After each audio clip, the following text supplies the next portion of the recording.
محمد كما صليت على إبراهيم وعلى آل إبراهيم إنك حميد مجيد اللهم بارك على محمد وعلى آل محمد كما باركت على إبراهيم وعلى آل إبراهيم إنك حميد مجيد السلام علیکم ورحمۃ اللہ وبرکاتہ۔ گزشتہ چند دنوں سے ٹرانسجینڈرز ایکٹ جسے لا کہا جاتا ہے اس پر شور مچا ہوا ہے۔ ٹرانسجینڈر ایکٹ جو ہے وہ ہے کیا؟ پہلی بات یہ ذہن نشین کر لیجیے، جو بھی قانون ہو کتاب اللہ سے ٹکرائے، نبی کریم علیہ السلام کی شریعت سے ٹکرائے، وہ ردی کی ٹوکری تو بن سکتا ہے، اہل ایمان کے سروں کا تاج نہیں بن سکتا۔ ہر وہ قانون جو شریعت سے ٹکرائے اس کی بنیادی طور پر کوئی حیثیت نہیں ہے۔ اللہ کے ہاں حیثیت تو فقط اہل تقوی کی ہے، جو اللہ تعالیٰ کے ہاں تقوی کی دولت سے آراستہ ہے۔ ٹرانسجینڈر ایکٹ جو ہے بیسک طور پر جو خواجہ سراب ہوتے ہیں، جسے خنثی کہا جاتا ہے، مخنث خسرا جسے کہا جاتا ہے، ان کے لیے ہے۔ بات چلی تھی کہ ان کی وراثت جو ہے اس کو ہر بندہ چاہتا ہے کہ وراثت جو ہے زیادہ سے زیادہ اسے مل جائے۔ اگر خواجہ سراب مذکر ہوگا تو اس کا حصہ زیادہ ہوگا، اگر مؤنث ہوگا تو اس کا حصہ کم ہوگا۔ مؤنث ہونے کی وجہ سے اس کا حصہ کم ہوگا۔ جس طرح لڑکے اور لڑکی کی وراثت کی تقسیم ہے، اسی طرح اسی گڑیا میں وہ بھی آئیں گے۔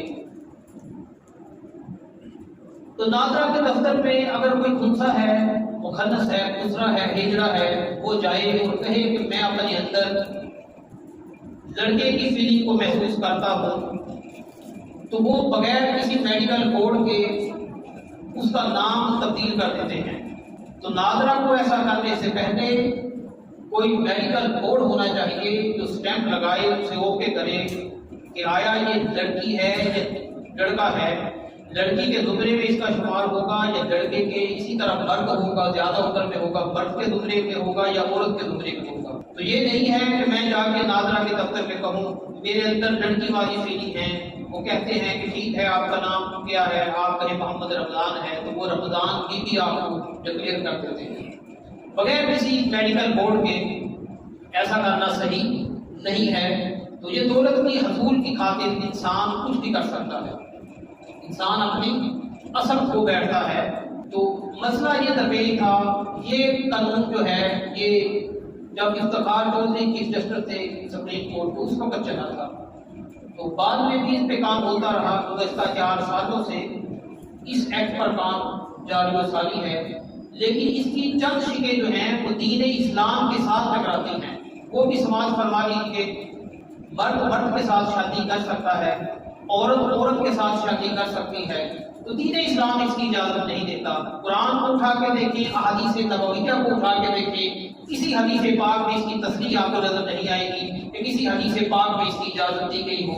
تو یہ دین اسلام کے ساتھ ٹکرانے والی شکیں ہیں، ان کو ہٹا دیا جائے۔ تو ہم تو اپیل کر سکتے ہیں، گزارش کر سکتے ہیں، جو حکمران ہیں ان کو ہم ووٹ دے کر سلیکٹ کرتے ہیں، اگر وہ ایسے دل منظور کریں گے اہل ایمان کی دل آزاری ہوگی، ان کا دل جو ہے وہ خون کے آنسو ہوتا نظر آئے گا۔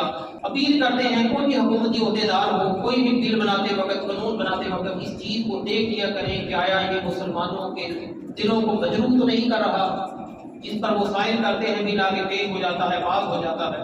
تو اس چیز کا لحاظ کرنا ان کا کام ہے۔ مرد مرد سے شادی کریں گے تو قرآن پاک کو اٹھا کے دیکھیں، قوم لوط کی تباہی کا سبب کیا تھا؟ قوم لوط فقط اس وجہ سے تباہ ہو گئی کہ وہ مرد مردوں کے ساتھ، لڑکے لڑکوں کے ساتھ بدفعلی کرتے تھے، اور روئے ارض پر ان سے پہلے یہ فعل کسی نے نہیں کیا تھا۔ تو اللہ وحدہ لا شریک نے آسمان دنیا سے عذاب بھیجا، وہ عذاب پتھروں کی بارش تھی، ان پر پتھروں کی بارش برسائی گئی اور ان کی زمین کو الٹا کر دیا گیا اور ساری قوم نیست و نابود ہو گئی۔ فقط حضرت نوح علیہ السلام اور ان سے محبت رکھنے والے ان کے عزیز و اقارب تھے، ان کے ارادت مند تھے، ان کے علاوہ باقی سارے نیست و نابود ہو گئے۔ جب ایسے قانون آئیں گے تو پھر جام آپ کے سامنے ہوگا۔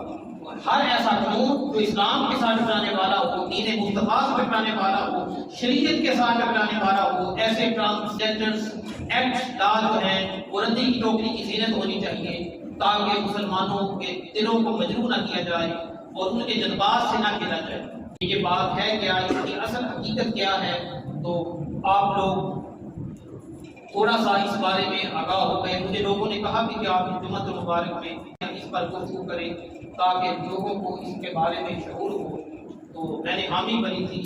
الحمدللہ اللہ کا شکر ہے کہ وہ آپ لوگوں کے سامنے آج جمعۃ المبارک کے دن میں نے اس میں سے جو میں نے مناسب سمجھا وہ میں نے آپ کے سامنے پیش کر دیا۔ تو یہ سندھ اسمبلی سے منظور ہو چکا ہے، سندھ اسمبلی سے اس ایکٹ کو منظور کیا گیا، اور اس کی چند شکیں جو ہیں ان کو ڈیلیٹ کر دیا جائے، ہٹا دیا جائے، اور امید کرتا ہوں حکومت پاکستان سے کہ آئندہ دنوں میں اس پر کام کیا جائے گا، اور وہ شکیں جو دین اسلام سے ٹکراتی ہوں، قرآن اور احادیث سے ٹکراتی ہوں، اور دین مصطفی سے ٹکراتی ہوں، ان شکوں کو ہٹا دیا جائے، اور جو باقی خواجہ سراؤں کے لیے ان کی وراثت کا معاملہ ہے کوئی میڈیکل کوڈ بنا دیا جائے، ان کی اجازت کے بعد نادرا والے جو بھی ایکشن دیں وہ حکومت کا کام ہے، ان کا کام ہے۔ اللہ تعالیٰ ہم سب کو حق بات کہنے کی اور سننے کی توفیق دے۔